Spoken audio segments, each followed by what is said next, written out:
Hello, welcome. Thanks for joining me. Today I'm doing a colouring chat in African Glamour by Marjorie Sarnat. It's quite an old book that I've done absolutely nothing in, so I'm making an effort to colour in some of my older books. I'm also making an effort to use some of my less used colouring supplies. These are some Pilot gel pens bought quite a while ago. They run quite nicely. But as I was working through this, I found them tedious because the nib is thin and you feel like you're scratching away forever trying to fill in areas. So I changed over to my jelly rolls. I'm also using Crayola color pencils to color with, which I enjoy. I know they're student quality pencils, but they're inexpensive and they're fun, and they go along with my whole feeling of having fun with my coloring these days.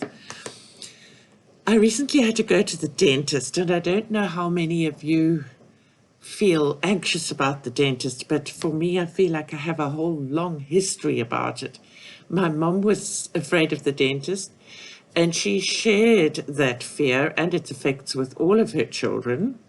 And she tried to kind of pick our dentist solely on the amount of Novocaine that he would use. And if he used Novocaine, lots of Novocaine, much Novocaine, beyond that, she nearly really bothered much about the skills as a dentist kind of thing that he went along with.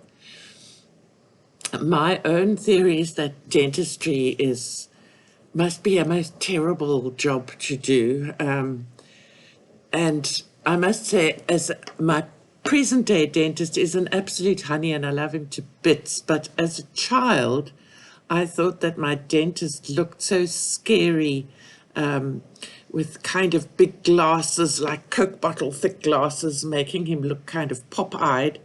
And then I would absolutely cry when I had to go to the dentist. Cry in the car on the way to the dentist, in the elevator on the way up to his office, which was in a dark, dusty passage. I'd cry in the waiting room, I'd cry in the dentist's chair, and I'd sob with my mouth full of dentistry things, and I'd cry on the way home, and I'd cry to my father when he got home just to get some more sympathy. Today it's not really so bad. I must say I have a really sweet dentist, but I still have this fear, and I will admit to taking a wee little tranquilizer every time I go.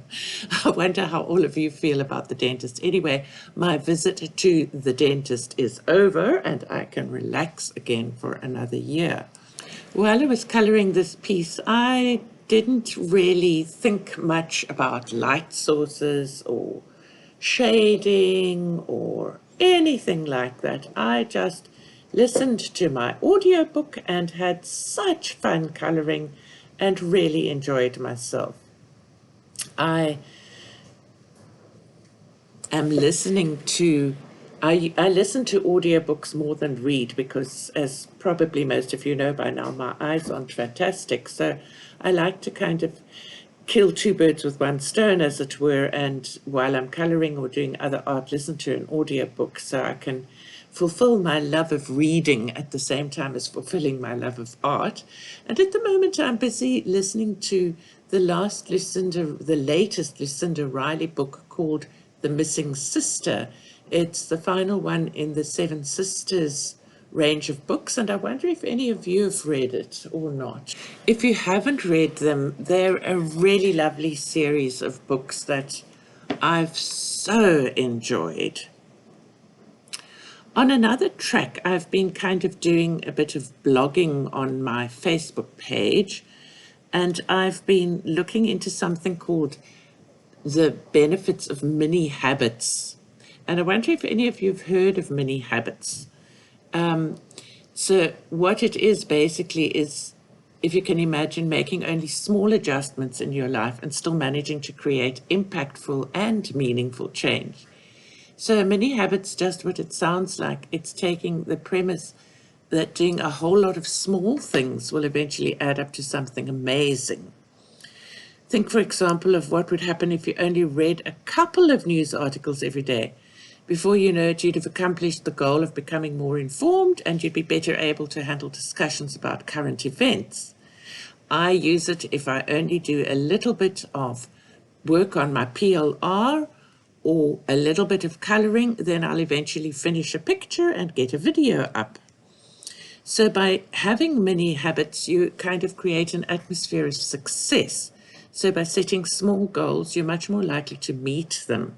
Instead of telling yourself that you're going to return all your phone calls promptly, instead you focus on returning the next phone call on time. So then that takes away that huge expectation that feels so daunting and leaves you with a feeling of failure often when you can't quite do all the things. What's better with the mini habits is that if you meet the small goals, you get to where you start expecting to be successful, and that leads to the mindset that'll generate that success you're expecting. Another great benefit of a mini habit is you change how you view your capabilities. So by accomplishing your little mini goals, you start to realize that you do have the ability and power to accomplish things. Your confidence grows and you gain a better, much more positive sense of your abilities. Another benefit is that you rediscover your motivation, and this I found with my coloring and my art. As you all know, because I blabbed about it, I was starting to feel quite down. But motivation is something that's quite hard to come by, and it gets used up quickly. So I found that mini habits are so important because they don't rely on motivation to accomplish things. They grow from willpower instead. Then as you reach the goals, you start to feel the energy of the success, which in turn kind of creates the motivation to keep going. So another thing within the mini habit sense is you create a series of changes that you'll carry on with for your entire life. If you change things that become mini habits and you do them daily, that'll build up into larger habits that you've been trying to build all along.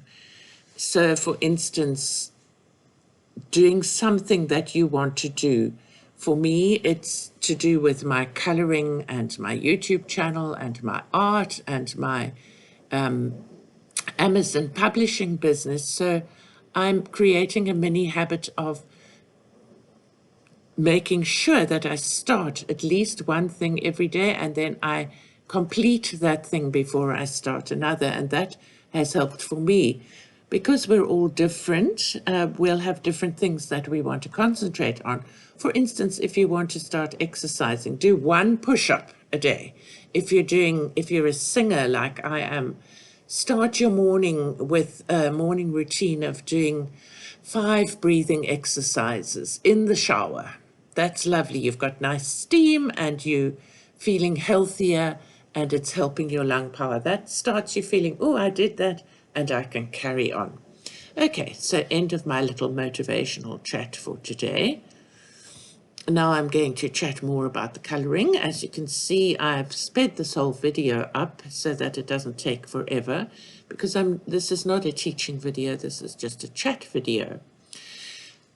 Within that, I'd like to say now, if you haven't subscribed to my channel and if you enjoy what you're getting, please think of subscribing and click the thumbs up. That really helps me. And another thing that really helps me is a little comment in the comment section. Now I have a question for everybody. Number 1 is, do any of you use planners? You know, you get all kinds of different planners. You get bullet journals, which I've seen a lot of artists using, and they use stickers and they paint things and they draw things and they spend a lot of time making these planners look amazing. Then other people buy planners, other people use online planners.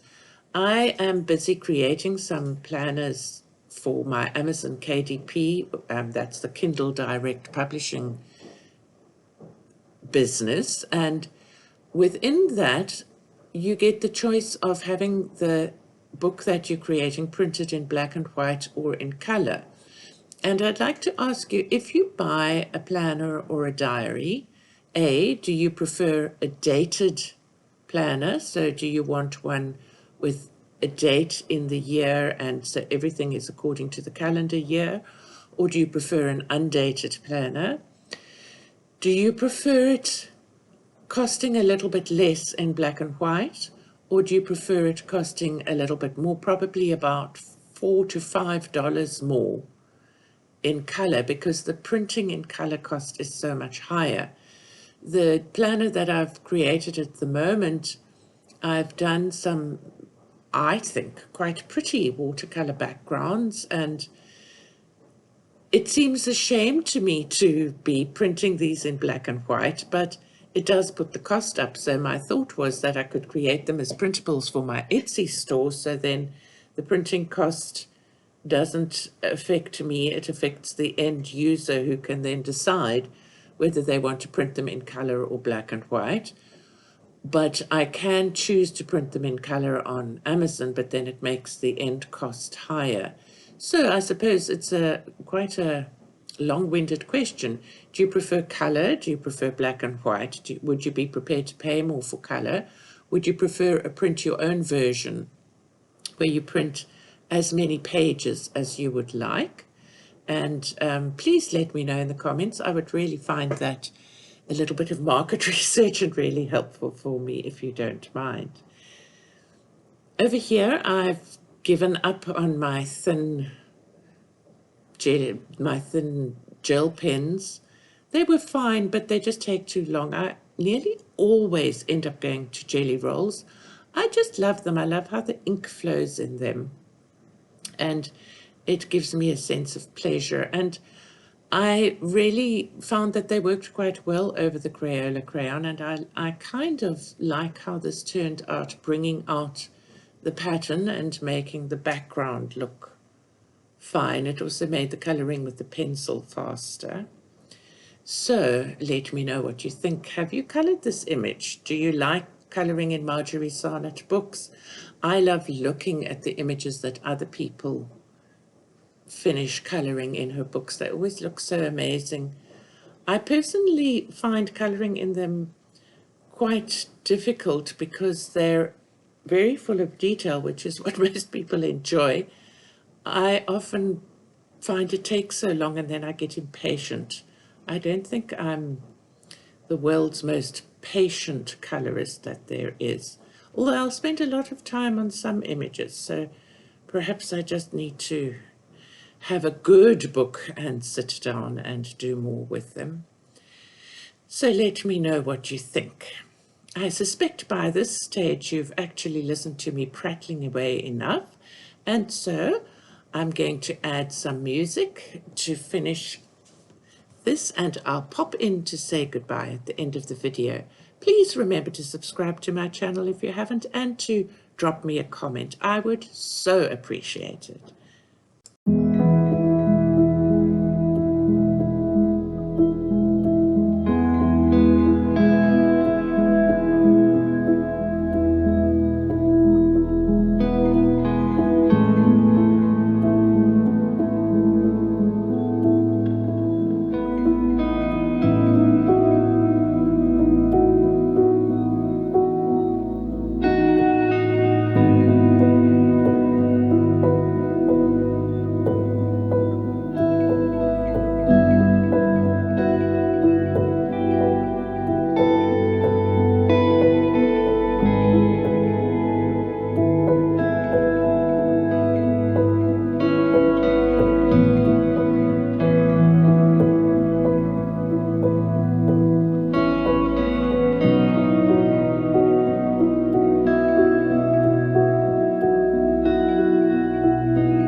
And so we're reaching the end of the video. I decided to go over these again just to make them a bit brighter. Thank you so much for watching, and I'll do the completion of this page in my next video or the one after. Bye-bye now, and thanks for watching.